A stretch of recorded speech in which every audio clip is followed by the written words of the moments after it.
All right, guys, so in this lesson, we are talking about automation. Now, if you don't know what automation is, it's basically like keyframing in the world of video, but for audio. You're basically just changing values over time within your timeline. You're changing values of certain parameters in your timeline.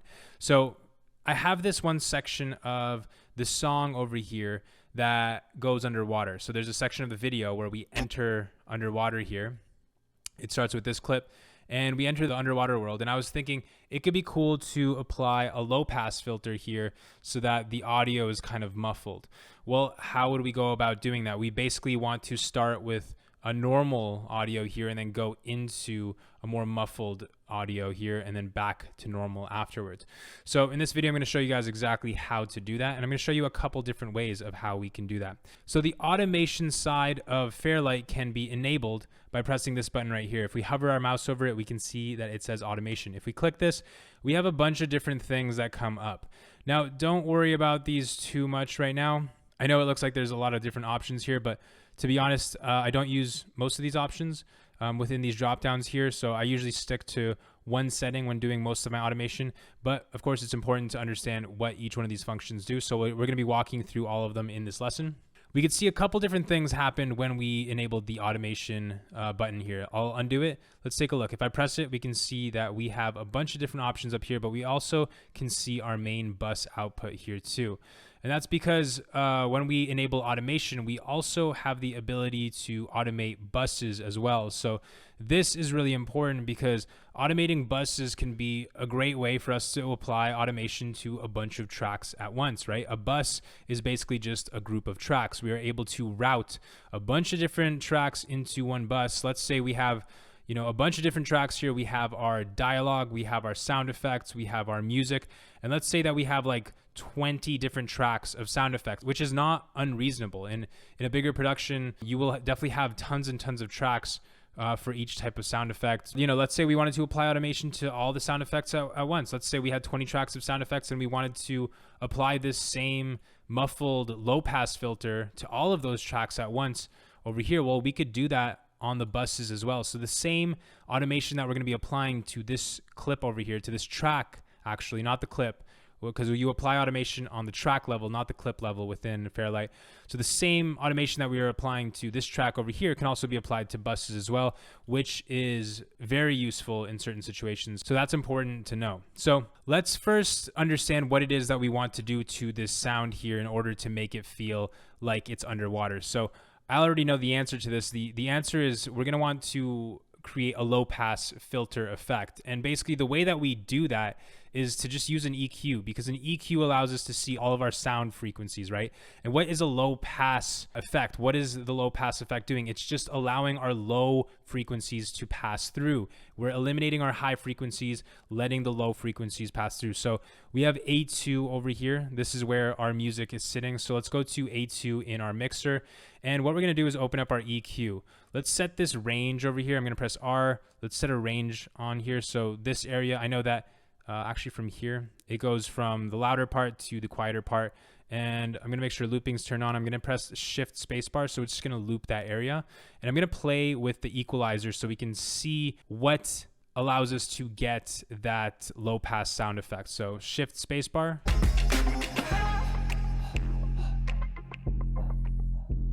All right, so you guys can already tell when I bring the frequency of the band 6 to about 250, I'm just taking it from the right over here to the left. We're eliminating all of the high frequencies in our EQ here and only allowing the low frequencies to pass through. All right, so we can see that by moving the frequency of band 6, we're able to eliminate those high frequencies. That's all we're really doing. We're just moving the frequency. The gain doesn't really matter. It's really just that frequency change that is allowing us to cut off those high frequencies. So we basically know that that's what we're trying to automate here. We're just trying to move band 6 from here to about here and then back to over here. So now that we know that, what we can do is set this up so that we can record this automation live as we're playing through the timeline over here. Now, before we do that, the first thing we want to do is make sure that we have a visual representation of the automation on our track. So we want to be able to just see a visual of what it is that we're doing on our track here. So let's think this through. We are basically just automating the frequency of band 6, right? We figured out what it is that we need to automate. So now what we could do is on the track level over here, we have this drop down, and this drop down is only available to us when automation is turned on, right? If we turn off automation, that drop down goes away. So that is something that only comes up when we're in automation mode because it's only for automation. So if I click this little drop down, what we want to do is locate the frequency of band 6. So that's in the EQ. So we're going to go to band 6 and we're going to want to select frequency here. Now, we already had it selected. You probably won't, but you can see that we have this green line over here. And that basically represents the frequency of band 6. This is showing us what's going on here. So I'm going to go back to my arrow tool here. Now, what we need to do is make sure that all of our settings up here are correct before we start doing any kind of automation. Now, when I press play and I change these parameters of band 6, we can see that that line, notice this green line here, it's moving, right? Because that green line, it's a visual representation of what the frequency of band 6 is doing. So as we are moving the frequency of band 6 left and right, that line is going to update over there, right? But what should be happening if it's recording the automation? It should be drawing a curve, right? As we're moving this back and forth, it should be kind of updating things in real time. It should be drawing a curve throughout here. Well, it's not doing that, and that's simply because we don't have the EQ enabled over here. Now, the reason we have all these buttons over here is because we want to make sure that we are intentionally enabling certain parts or certain parameters of our mix to be automated. If we didn't have the ability to choose what we want to automate and everything was just automated, it would be complete chaos. You'd have so many different automation parameters, right, that are being changed. You could also accidentally be automating things, like if you were just changing volume and stuff, things would be automated. These buttons here allow us to choose what we want to enable in terms of automation. So in this case, we're going to want to enable EQ, right? So let's select EQ. Now, before we actually do any automation, let's go over what these drop downs here allow us to do. The first one allows us to choose between right and trim. Now, 98% of the time so far, I've really only stuck to right. And right basically is what you're always going to choose when you're first doing any kind of automation. Trim is what you would choose once you're trying to adjust automation that's already been put down in your track. Now, personally, every single time I've done automation, if I didn't like the way the automation turned out the first time, I would just undo the automation, Command Z, and then rewrite it.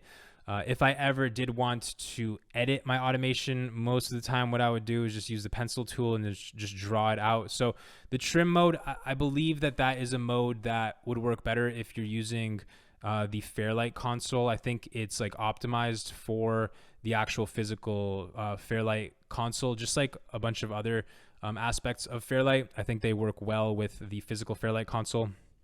But in my situation, I don't have the Fairlight console, and to be honest, I don't really want to have another big piece of hardware. I like to just do everything here. And in my case, I've pretty much always stayed with right. I've experimented with trim sometimes, but I'm not that keen on using the trim mode. So right is where I stay most of the time.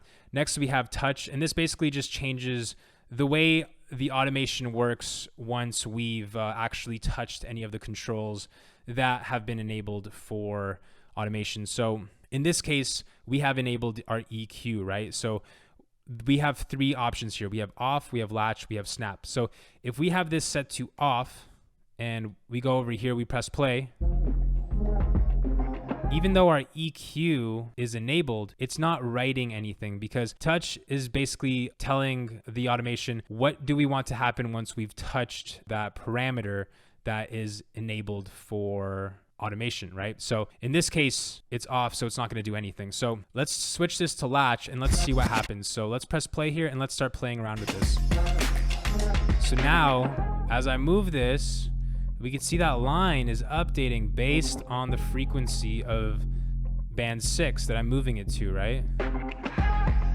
Cool. So one thing I want you to pay attention to on the equalizer over here when I have touch set to latch, watch what happens to the band button over here once I let it go. So if I press play over here and I'm playing with 6, we can see we're recording that automation data, but when I let go, that band stays there. And if I press pause, we can see that it records all the way to where I stop recording, right? So that's kind of a default. I'm going to hit Command Z. I'm going to reset that band over here. So let's bring this over here. Let's go back to the beginning. Let's switch the touch mode to snap. So let's see what happens when this is on snap mode. So same thing, I'm going to press play. I'm going to move band 6 down.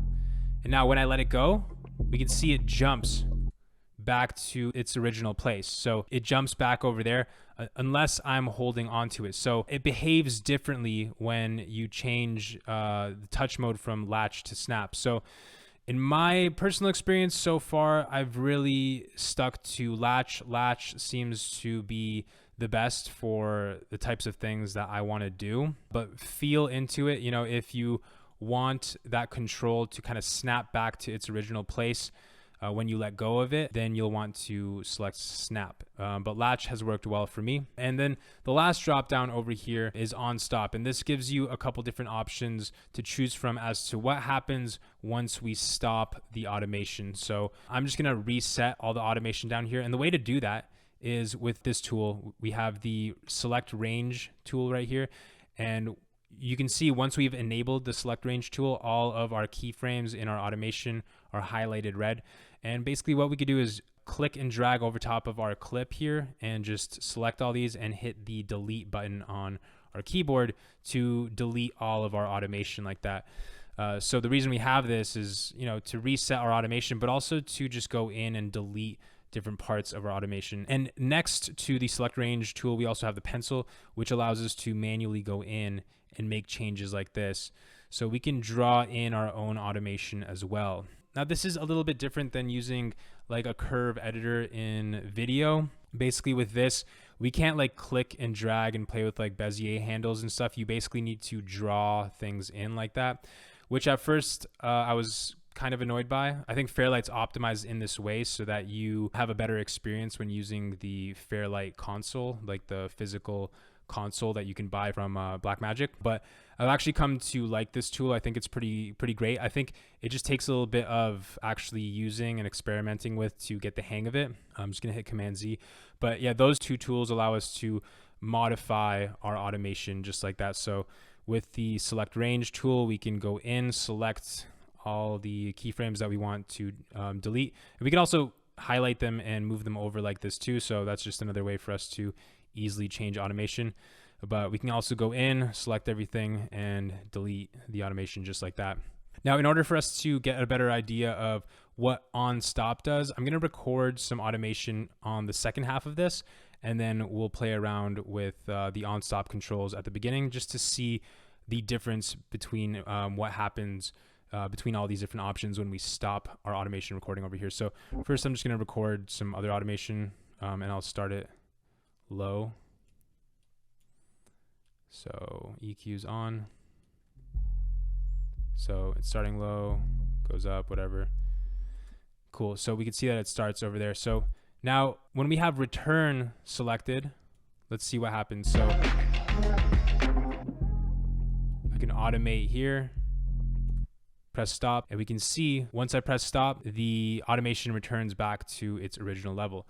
Now let's do hold and see what happens there. So I'm going to go back here. I'm going to overwrite this automation that we have right here. Middle mouse click and drag. Now let's play around with this. Let's do something different. So I'm going to make sure I'm holding band 6 here before I press play. So I'm going to bring this up and I'm going to stop. So we can see when we have on stop to hold, it's basically going to hold the last position of the automation, the last value that we stopped at. And it's basically going to overwrite everything else within the clip just like that. So we can see all the previously recorded automation that we've done at this stage is now gone. So that's important to understand. If you're recording some new automation and you're overwriting some old stuff and maybe you don't even want to play around with the other stuff that's over here, just change the on stop mode to hold. So by selecting this option, I could have bypassed the need for me to even delete the previous automation that I did. I could have just set the on stop option to hold, and then I can just overwrite on top of the previous automation and not really worry about it. And then I know that once I let go, it's going to overwrite everything that was next to the automation if there was anything left over. So that's hold. So with events selected, let's go back to the start of our range here and let's play around with this. I'm going to hold 6 before I press play. I'm going to press play. and we can see what happens is it holds the last recorded automation value until the next automation value that's been recorded. So it's held this value, but it doesn't overwrite any of this previous recorded automation, and then it just brings it back to that next recorded automation level once we hit that stage.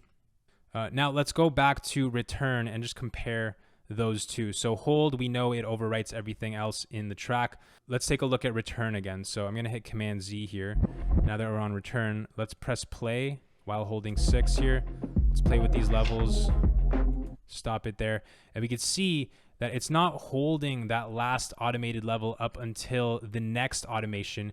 It kind of automatically right away just jumps back to the start point. So it returns back to the value that the automation was at this point. So it kind of ramps it back to that point, but it doesn't hold that last point until the next automation. So those are the differences there in terms of the automation. Most of the time I leave both of these on the middle options, so latch and then return, and then 98% of the time I'm using write mode. So but if we want to make adjustments to our already recorded automation relative to its original recording, we can make those changes using the trim mode. So let's just take a look at what happens when I modify the band here while we're in trim mode. So I'm gonna hold it here, press play, and let's make these changes. So we can see that red line over there. That's basically showing me the changes that I'm making on top of the already applied automation. So this is a mode I definitely do not use that often. I think it's something that would work a lot better when you have the Fairlight console and you're playing with like moving faders and things like that. You can, you know, slow down the movement of the fader. You have it's just more intuitive that way. But personally, the trim mode is not something that I'm really interested in. I haven't really had to use it. So to be honest, I wouldn't really worry about it much. If you are wanting to make any edits to your automation down here, just use the range selection, the select range tool, as well as the pencil to make those kind of edits. Now, of course, this entire time we've just been animating one parameter, and that is the frequency of band 6. That's it, right? What if we want to start animating the frequency of band 4? Or what if we want to automate the gain and frequency of band 4? Well, because we have EQ selected over here, anything that we do to any of the equalizer parameters is going to be recorded. Now, in this situation right now, from this dropdown, we only have the frequency of band 6 selected. So that's all that we're going to see here. We can't get a visual of like a million things at once, right? We need to choose what it is that we want to get a visual of so that we can see what the automation is that we're doing. Now, you don't really always have to have a visual of it, right? You can still automate without having a visual, but it does help, especially when you're going to want to make changes and stuff afterwards. But why don't we reset this, because this is just absolute chaos. So I'm just going to zoom out here. Let's use the range select tool, select all that. Let's just delete all of our automation here. And now let's modify a bunch of these parameters in our EQ while we're playing here. So first, I'm just going to hold the 6 here. Let's mess with that. Let's play with the 4, the gain here, and the frequency. Notice that nothing's updating here, and that's because this line is only showing us the 6, right? It's only showing us band 6. But if we go down here to the drop down, let's go to our EQ, let's go to band 4, let's press frequency. We can see that automation has also been done to that parameter as well. So if we're trying to edit that specific automation for that specific parameter, we're going to have to navigate to it in here. Now, to be honest, I can find this to be a little bit cluttered if you're doing a ton of stuff. So if you're just playing the video back here and then you're playing with every single band of the equalizer, it's going to be pretty hard for you to go into every single band and start playing around with the automation of each one of those, just flipping between all the different automations within this menu here. In my personal experience, I've never actually had to automate like 10, like all these like 6 bands at once. If I'm trying to do a low pass cut, I'm literally only going to automate the frequency of band 6, right? So I'm only going to bring the frequency of band 6 to the left. So that's the only value I'm changing. The gain, you don't really have to change it for that kind of effect. And same with band 1. If we're trying to do a high pass filter, then we're just going to do the same thing, but the opposite. So I'm going to grab 1 instead of 2. And this way we're going to eliminate all the low frequencies, and we're only allowing the high frequencies to pass. So this is a high pass filter. So just be aware of that when you're doing automation. You don't want to go too crazy. If you have EQ enabled, just be mindful of, changing all these other parameters. You don't want to go too hard and accidentally make changes that you didn't mean to make, and then you'd have to like navigate into this drop down and try to find that specific parameter that you've modified, and then go in with the pencil and select range tool and delete that stuff. But really, I think the EQ is like the main thing that you should just be careful of. Any other effect that you're putting into the program, the main thing I find myself automating when I'm working with any kind of effect is just the dry and wet values, right? So if I have a reverb applied to this, for example, so let's go in here, let's delete this. Let's also delete the EQ band 6. So let's delete this frequency over here as well, just to reset that. Now let's say that we wanted to apply a reverb effect to this and automate it. So let's add reverb. We don't even have to show our effects here. We can just go to A2 and let's add reverb. So let's say we're playing with this reverb to try to get something that we like. Maybe we go through some of these presets. So it doesn't sound too great, but this is just an example. So we can see that we've applied this reverb effect to this entire track, right? Now, if I move these parameters around, we're affecting a bunch of these different parameters. If I'm moving this box, if I'm changing the size here, really what I'll do with any kind of effect is I'll play around with all the parameters until I find something that sounds good. So I'll just play with the parameters until I have the final effect. And then the only parameter that I'm going to be automating is the dry and wet value. That's it, right? Because the dry and wet value is really just telling the program how much of this effect do we want to be applying to our track. When we're at 100% wet, that means we're applying 100% of this effect. And then anywhere between 0 and 100 is just a different percentage of how much the effect is going to be applied. So knowing that, what are we going to want to do? Well, we're going to want to go to this drop down over here. We're going to want to select our plugins, reverb, and then we want to do dry and wet, right? So now the line that we're seeing, which I'm currently not seeing, it's at the top here. It's that little green thin line. That is showing you our dry and wet value. So let's open up our reverb effect. Let's play with the dry and wet value here. We can see that line updates. So if I bring this up, press play, we can see that it's updating. It's not updating live. We have to actually press play and stop to update that. But now that we know that, what we can do is create some automation for this dry wet value. So in this situation, I'm not going to do it live. Why don't we just draw it out with the pencil? So, but just like before, if we did want to do it live, we got to make sure that plugins is selected, because reverb is under plugins, right? So we're going to want to make sure that we have plugins enabled. And then we'd probably want to disable EQ just so we don't accidentally mess with EQ again. Because at this point, we would have had our EQ dialed and we wouldn't want to mess with that anymore. But in this case, we don't even have to have plugins enabled because we're just going to be drawing out our automation line. So we basically want to go from the wet value of 0, so all the way down here, and we just want to draw a line like that. So we can see nothing updates as I'm drawing, but once I let go, we have an update. So what should this sound like? It should sound normal at first, and then we're slowly bringing in that wet value so that we are hearing 100% of that reverb effect on this. So let's press play and take a listen.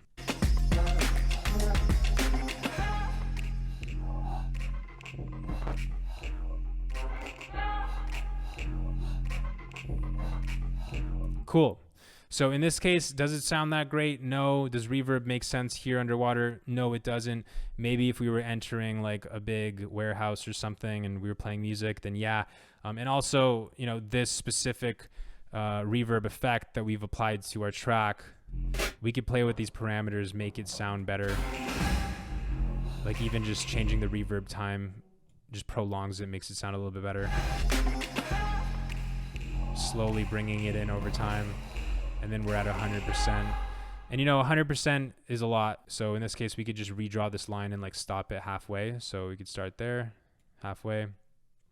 And what we could do is just delete the rest of these keyframes here.